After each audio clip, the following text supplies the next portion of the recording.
nabigu calayhi salaatu wasalaam isagoo akhlaaq wanaag oo dhan ku sifooba ayuu haddana ilaahay wuxuu ka baryi jiray allaahuma kamaa axsanta khalqii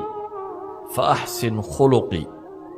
ilaahu sidaad abuurkayga u fiicnay saad ii qurux badnaysiisay korka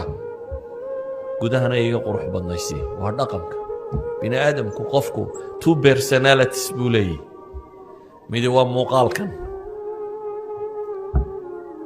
nin cad oo dheer oo noocaad u egtay nin madow oo aan noocaad u egtay waa shakhsi labaad baa tahay oo ah dhaqankaaga ficlanna horta ka bini aadamka qiimaha leh dadku ay ku xisaabtamaan waa shakhsigaaga labaad si kasta haddaad u fool xun tahay muuqaalkaaga kan waa sancadii ilaahay inagu maalakana waa foolxuy kana waa qurux badan yihi wuxuuba waa sancadii ilaahay si kastoo araggaaga kani u eg yahay hadday akhlaaqdaadu fiicantay bini aadamka waad hananaysa si kastoo aad u qurux badanto oo u weji casto oo u qurux badan tahay haddaad dhaqan xuntoo jacjacoor tahay waxba cidi kugu fali mayso idan labada beersanaalati ka qiimaha badan leh waa ka hoose labada dadnimo ka qiimaha leh waa kee waa ka hoosaa qiimo badan hadday labaduba isugu darsadaanna waa nicmo ku waa xaaraana ma bannaanaan su-aasha kale waxay ahayd aadaabta dilaalista waxaynu odhan karnaa waxay ka mid tahay shaqooyinka qofka dilaalka ah dadku isu soo jiidaa wuu isogolaysiiyaa wixii midibaka kale uu kula dhici waayey buu ku dhexdhexaadiyaa waa shaqo laakiin shaqadaasi aadaab bay u baahantay aadaabta waxa kow ka ah inuu qofku horta waxaan garanayo oo haddii aanu garanaynin dee sicir qalad u jari karaa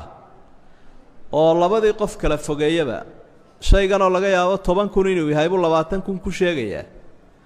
qofkii iibsan lahaana ma iibsan karayo kii laga iibsan lahaana 20 kii unbuu doondoonayaa way dhacdaaba marka qofkii ummadii uu kala eriyay waxba muu hagaajina waxaan waa inuu xirfad la weeye aqoon u leeyahay aadaabta waxaa ka mid ah inuu run sheego been inuu qofku adeegsado oo dadka uu been isugu keeno iyaduna waa xaaraan aadaabta waxaa ka mid ah inuu ammaanada ilaaliyo inuu khiyaamo samaynin way dhacdaa mararka qaarkood inuu kana sicir u sheego kana siciroo waxuu ka dhex qaado ama labadoodiiba wuxuu dul saaro isagoo kala ilaalinaya khiyaamadiina meesha waa inay ka baxdaa oo qofku aanu labada qof khiyaamaynin waa inuu run sheego waa inuu ammaanada ilaaliyo waa inuu shaygan aqoon u leeyahay waa inuu wax qabtaa shardiga afraad haddaanu waxba qaban inuu yidhaahdo waan ku eeganayay way dhacdaa halkaasuu iska joogo markii iibkii la jaray buuhi dee anna waan idin eeganayay dee adeer maxaad qabatay waa ku qabso ku qadi maysida taasi idan markaa afartaa arrimood haddii la helo qofkii waxbuu yeelan karaa arrinta saddexaad waxaa sicirka qaaliyoobaya iyo xadidaadiisa sicirka lama xadidi karo oo waa